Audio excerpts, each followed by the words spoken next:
Hello students, আশা করি সকলে ভালো আছো এবং সুস্থ আছো। ডব্লিউবিপি এসআইয়ের পরীক্ষা কিন্তু 12ই অক্টোবর, অর্থাৎ সামনে আর বেশি সময় নেই। এখন কি দরকার? বেশি বেশি করে মক টেস্ট দেওয়া দরকার। তো এই মক টেস্ট কোথায় দেবো, কিভাবে দেবো, যেখান থেকে সাজেস্টিভ কোশ্চেন এবং আমরা যেখান থেকে কমন পেতে পারি সেটা কোথায় দেবো?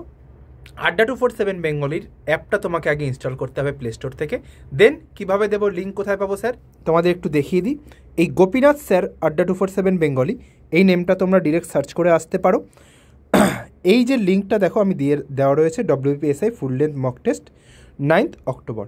জাস্ট এখানটায় ক্লিক করবে, লিঙ্কে ক্লিক করার পর তোমার এখানে খুলে যাবে। তারপর রেজিস্টার পর ফ্রি, রেজিস্টার করে রেখো, দিয়ে কন্টিনিউ। তোমার কাছে নোটিফিকেশান কিন্তু চলে আসবে। এই টেলিগ্রাম চাইলে কিভাবে অ্যাড হবে? তুমি আমাকে 8167330413 এই নাম্বারটায় হোয়াটসঅ্যাপ করো। থার্ড লিঙ্ক টেলিগ্রামে চলে যাবে, টেলিগ্রামে অ্যাড হয়ে যাও এবং রেজিস্টার করে নাও। এই টেস্টটা সম্পূর্ণ ফ্রিতে, অল ইন্ডিয়া। 9 তারিখে কিন্তু পরীক্ষা রয়েছে, 10 তারিখে তোমরা আশা করি রেজাল্ট পেয়ে যাবে। কে কত র্যাঙ্ক করেছো নিজের র্যাঙ্কও দেখতে পারবে এবং সলিউশনটাও তোমরা পেয়ে যাবে। চলো, শর্ট ভিডিওটা এখানে শেষ করলাম। সকলে ভালো থেকো, সুস্থ থেকো, আর অবশ্যই করে মক টেস্টটা দিয়ে জানিও কার কেমন রেজাল্ট হলো।